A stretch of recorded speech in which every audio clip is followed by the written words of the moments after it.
Un relé o relevador es un dispositivo eléctrico que está diseñado para interpretar señales de entrada de tal manera de generar o eliminar abruptamente el contacto entre dos conductores en un circuito eléctrico, es decir, es un interruptor operado eléctricamente, que además posee una gran ventaja, pues permite separar eléctricamente el circuito controlador del circuito que está siendo controlado.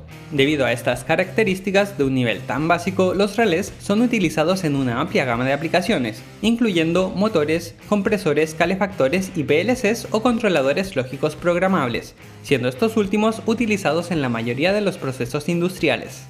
De hecho, cada vez que alguno de sus electrodomésticos hace este sonido, es altamente probable que sea un relé el que está siendo activado. Debido a esto, en este capítulo hablaremos sobre su relevancia, cómo funcionan y cuáles son sus limitaciones.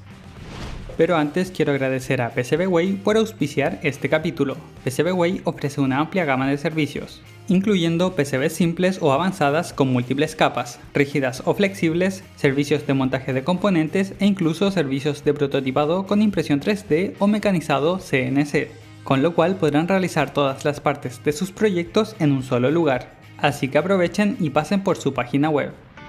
Primero debemos entender por qué es importante separar eléctricamente el circuito controlador del que está siendo controlado. Supongamos que tenemos un circuito alimentado por una batería, en el cual un sensor activa un LED cada vez que detecta un objeto.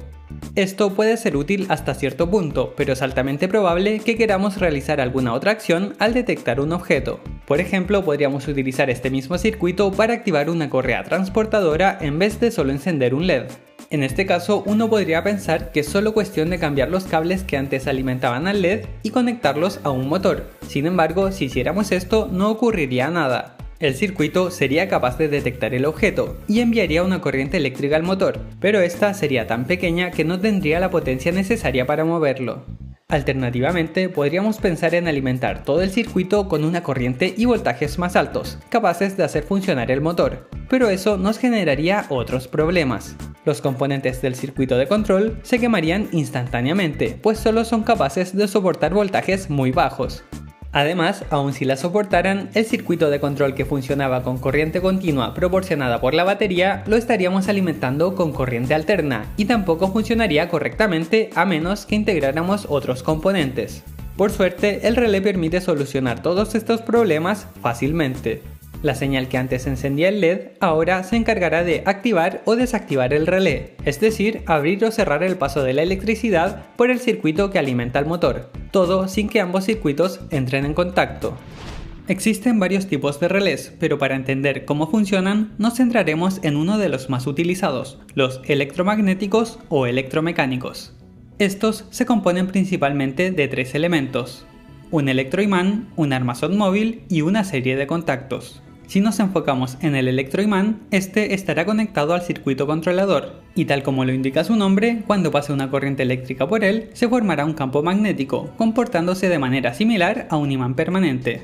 Más específicamente, esto ocurre debido a la ley de Ampère, la cual nos dice que cuando existe una corriente eléctrica en un conductor, esta genera un campo magnético de forma circular alrededor de él. De esta forma, al enrollar el cable en forma de una espiral o bobina, los campos magnéticos generados por cada vuelta se suman, generando un campo magnético con una mayor fuerza. Un resultado que es potenciado aún más por un núcleo de hierro, el cual es capaz de guiar el campo magnético por su interior. Por otro lado, el armazón móvil es básicamente una palanca construida de un material aislante, que incluye además algún material como el hierro en uno de sus extremos. Este, al ser un material ferromagnético, es atraído por los campos magnéticos cercanos independiente de su polaridad. Debido a esto, cuando el electroimán es activado o desactivado, el armazón móvil cambia entre dos posibles estados. Finalmente, los contactos estarán conectados al segundo circuito, y además, en este caso particular, se encontrarán separados el uno del otro, impidiendo el paso de la corriente. Ahora, entendiendo todos los componentes, podemos ver el relé en funcionamiento. Cuando una corriente eléctrica llega al electroimán, este comenzará a generar un campo magnético. A su vez, la pieza de hierro en el armazón móvil será atraída por dicho campo magnético, haciendo que este cambie de posición y empuje con su otro extremo a uno de los contactos hasta que los dos se unan, con lo cual se cerraría el circuito y el motor comenzaría a funcionar. El principio de su funcionamiento es bastante simple e intuitivo, pero aún así existen decenas de variantes de estos componentes. así que ahora veremos algunas de las más importantes. La primera está relacionada a su funcionamiento como interruptor. Si bien en el ejemplo mencionamos que esta podía cerrar un circuito al aplicar una corriente, esta no es la única opción. En términos técnicos, al primer ejemplo se le conoce como un interruptor normalmente abierto, pero también podríamos tener una variante normalmente cerrada. Es decir, que cuando no pasa corriente por el electroimán, sí pasa corriente por el segundo circuito, y cuando el electroimán es activado, este separa los contactos e impide el paso de la corriente. Esta diferencia puede parecer un detalle menor, pero para ciertos casos su elección tiene una gran relevancia. Supongamos que queremos utilizar un relé normalmente cerrado en nuestra correa transportadora.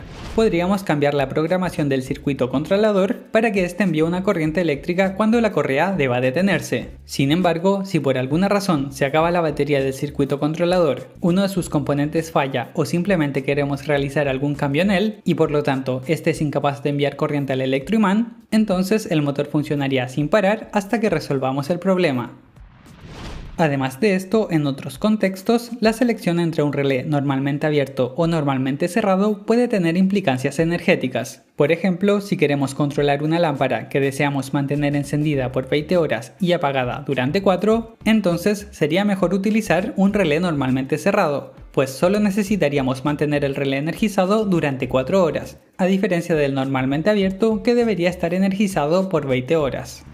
Estos dos tipos de relés se conocen como de un polo y un tiro, donde la cantidad de polos hace referencia al número de diferentes circuitos o caminos que un solo interruptor puede controlar, y la cantidad de tiros hace referencia a cuántos diferentes contactos o conexiones de salida pueden ser conectados al interruptor. Para que no se confundan, ahora lo veremos con algunos ejemplos. Si convertimos nuestro relé de un tiro en uno de doble tiro, ahora tendremos 3 conectores en el lado del circuito siendo controlado. Al analizar su funcionamiento nos daremos cuenta de que básicamente es una fusión de los dos ejemplos anteriores.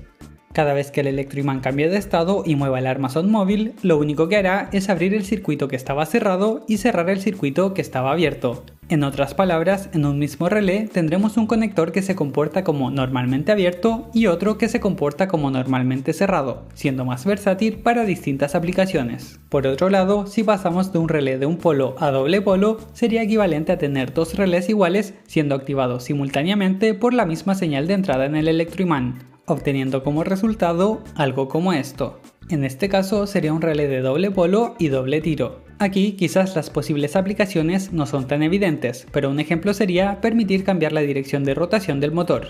Supongamos que esta vez el motor funciona con corriente continua, y por lo tanto la dirección de rotación depende directamente de la polaridad de los cables a los que está conectado. En este caso podemos conectar cada uno de los terminales del motor a 2 de los terminales del relé, uno en el conector normalmente cerrado del primer polo y el otro en el normalmente abierto del otro polo. De esta forma, cada vez que el relé cambie de estado, invertirá la polaridad de la corriente que pasa por el motor, y a su vez invertirá la dirección de rotación.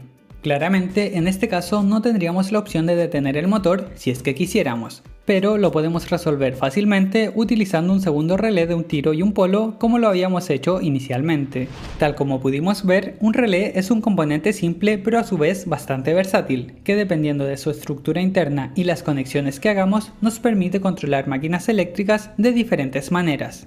Ahora, retrocediendo un poco, si nos enfocamos en sus limitaciones, si bien los relés pueden separar circuitos de diferentes voltajes y amperajes, estos no necesariamente resistirán todas las configuraciones posibles.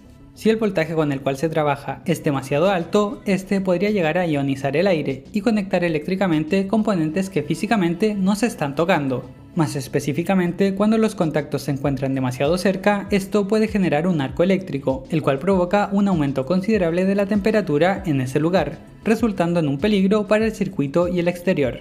Además, dado que el funcionamiento de un relé electromagnético depende del movimiento de algunas piezas con propiedades elásticas, el contacto no es perfecto de manera instantánea.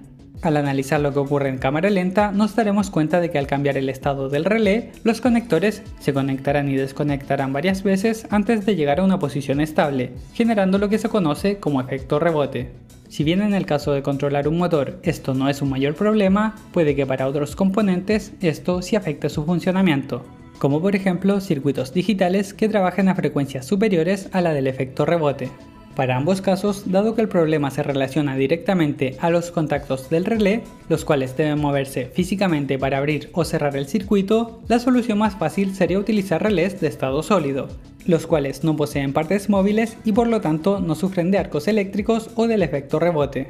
Sin embargo, si queremos seguir utilizando relés electromagnéticos, también tendremos algunas alternativas. Por ejemplo, integrar lo que se conoce como un circuito RC, el cual, como lo indica su nombre, posee un capacitor. Tal como lo vimos en un capítulo anterior, este es un componente que al ser conectado a una fuente de corriente se carga eléctricamente, y luego al ser desconectado puede liberar esas mismas cargas de manera controlada.